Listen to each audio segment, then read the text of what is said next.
It should be of no surprise Stellantis has struggled over the course of the last couple of years. Particularly this 2024 has been absolutely devastating. So much in fact so that a lot of customers have decided and elected to buy different vehicles, shop around. The prices have gone and escalated beyond outside of normal. And clearly they've stood out heads and tails, stuck their head above the crowd, if you will, in terms of their pricing over at Stellantis, with brands like Jeep, Ram, Dodge, Chrysler have all been significant outliers in high prices and lower quality, and now it leaves a lot of the individual dealerships in harm's way. That's right, if they can't compete, the business has nothing. As a matter of fact, we know even before the CEO Carlos Tavares has walked and he was giving his formal walking papers, at that time there was conversation about possibly some of these brands getting dissipated, getting parted out, sold to other OEMs that had the finances to back up and possibly regrow these brands. Things are grossly overinflated, customers are figuring it out, and unfortunately now for Stellantis, with sales that have declined at their peak of 2015 where they saw 2.36 million units sold, they're down to about 1.3 million sold in 2024. It's a clear indication, with a decline of 42% in sales declines as well as a 52% stock decline. The floor has literally fallen out. Now, I have this Ram from back in 2003, but we know that the membership and the holding of a lot of these products have changed hands multiple times. This is from a generation when brands were built to actually dazzle the customers, when they were put vehicles like this in the hands of customers at an affordable price. But now we're seeing the only manufacturers that are creating affordable vehicles seem to be the likes of Nissan with the Versa, as well as Mitsubishi, and even Kia have vehicles that are borderline $20,000 mark. Unfortunately, Mitsubishi is making their low-cost vehicle go away. Nissan may not even be in business in a year or two from now unless Honda does some serious finagling. But where does that leave these cost-effective vehicles? We know 2024 showed a serious shying away from a lot of customers that were looking to get into a new vehicle and decided they didn't need that expensive truck. They didn't need to buy $80,000, $90,000, $100,000 truck. They didn't need to buy those big SUVs. And less people were inclined to buy vehicles with all of this added technology. Rather, this shift from highly priced vehicles like these full-size trucks, these full-size SUVs with all the fancy new technology, this shift was moving over to smaller CUVs, smaller sport utility vehicles, as well as smaller cost-effective subcompact and compact vehicles, because people don't have the money.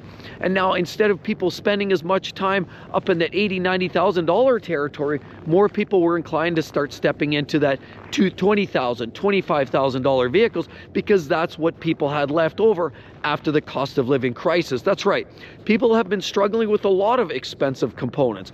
Food's been expensive.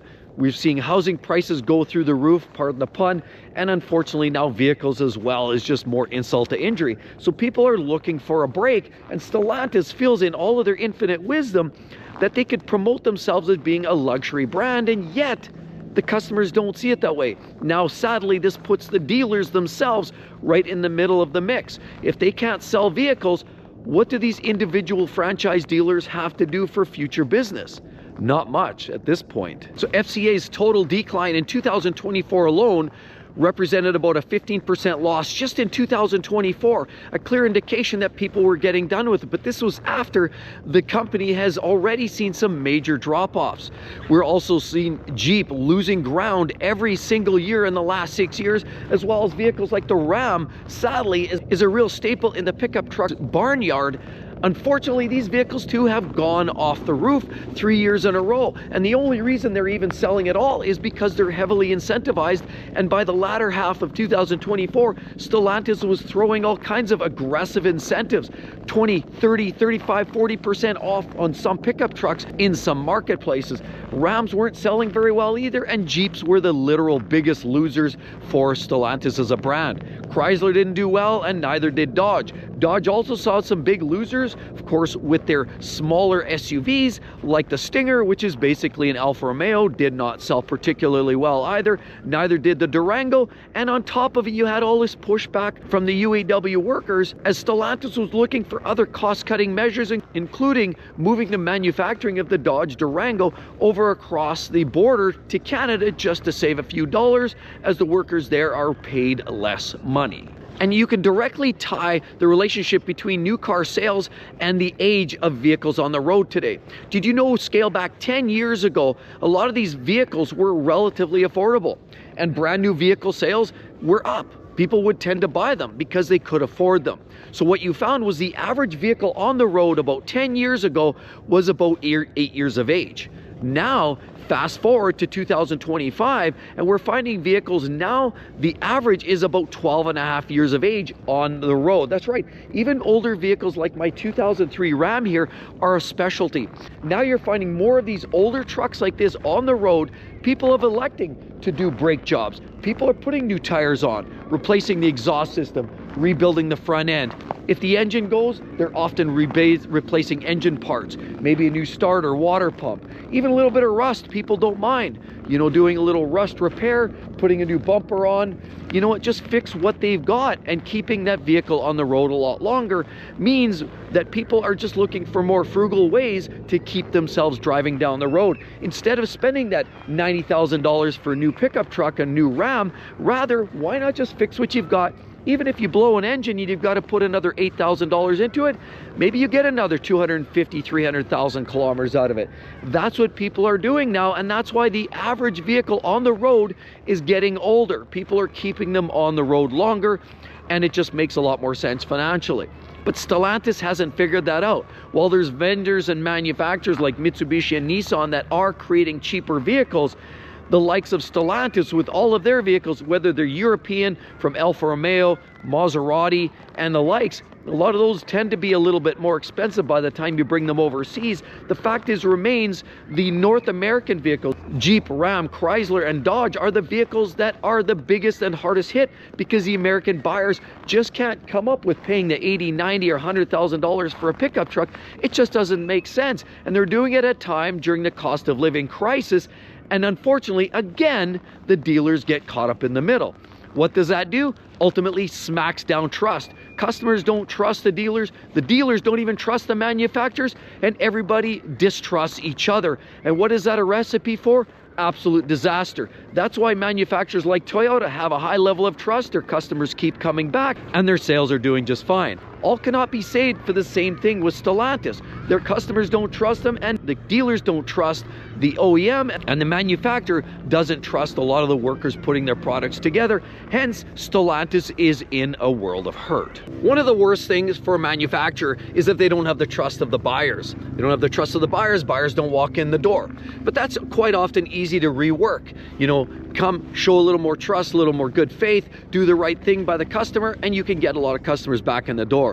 But it gets really bad when the dealers themselves aren't trusting of the OEMs. And this is what's going on because Kerrigan Advisors hosted an actual anonymous survey which polled about 635 individual independent dealers, CJDR dealers, or the Chrysler, Dodge, Jeep, Ram dealers, if you will, that actually asked them the question, how good they felt about the internal organization, how confident were they with the brand, were they strong confidence, medium confidence, low confidence, did they feel the brand had staying power, and what did the brand represent overall from a staying power perspective. And clearly the numbers were absolutely shocking. Shocking to the organization, maybe shocking to the public, but realistically not shocking to the dealers, because the dealers are not happy.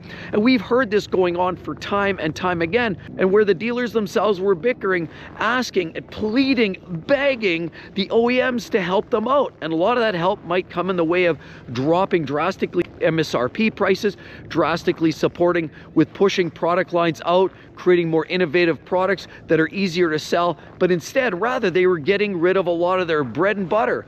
The V8s, the Hemis were going away, the Challengers, the Chargers were going away, the Rams were getting rid of the V8s. A lot of the product was just becoming boring and stale, and the individual dealers were asking for support and pricing, innovation, and better vehicles. But unfortunately, it appeared that Stellantis was losing touch with the North American buyer, and as a result, the entire dealer network virtually was very dissatisfied and lost total confidence in the brand itself, even the brand that they themselves were selling. Things are so bad, in fact, they polled 72% of the individuals polled actually expressed that they had zero confidence in the brand as a whole, and Stellantis clearly has no future. Drastically fell off a cliff from 39% the year before. When you compare that people actually had a moderate modicum level of confidence, that represented about 26%, and 2% actually felt like they had a strong future.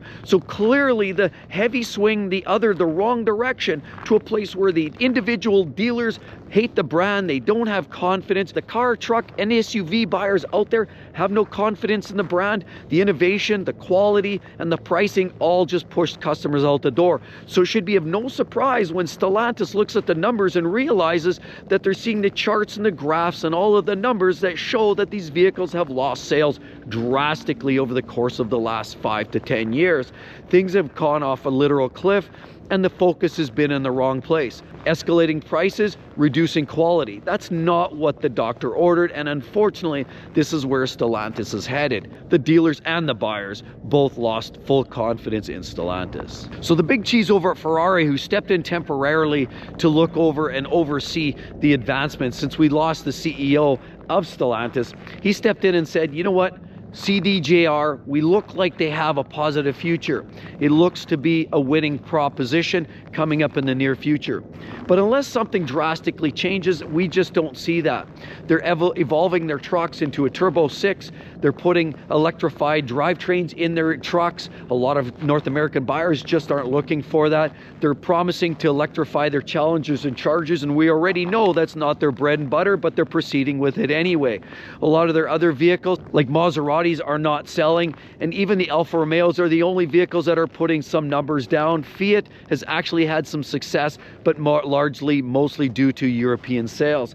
Sadly, something drastic has to change, and just trying to put a smile on the face, adding another 20% incentives off the bottom line of these price tags is a lot less than what's likely going to be needed to keep this brand afloat. Time will tell. The future's long and bright for a lot of manufacturers, and I'm not so sure Stellantis is one of those brands. Could in fact they be one of the brands that start dissipating, selling off individual companies?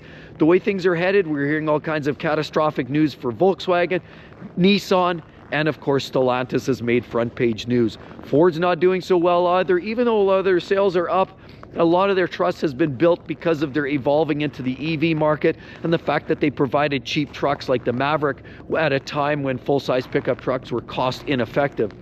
I'd like to hear your thoughts down below. Either way, what do you think Stellantis? Do they have a future as they sit right now? The dealers are losing confidence, and there's even a high possibility of some of these dealers going out of business. I'd like to hear your thoughts. With all of that said, right there, the best vehicles for 2025 and some of the worst vehicles for 2025. You're going to want to check those videos out. Hope to see each and every one in the next one. See you real soon. Bye-bye.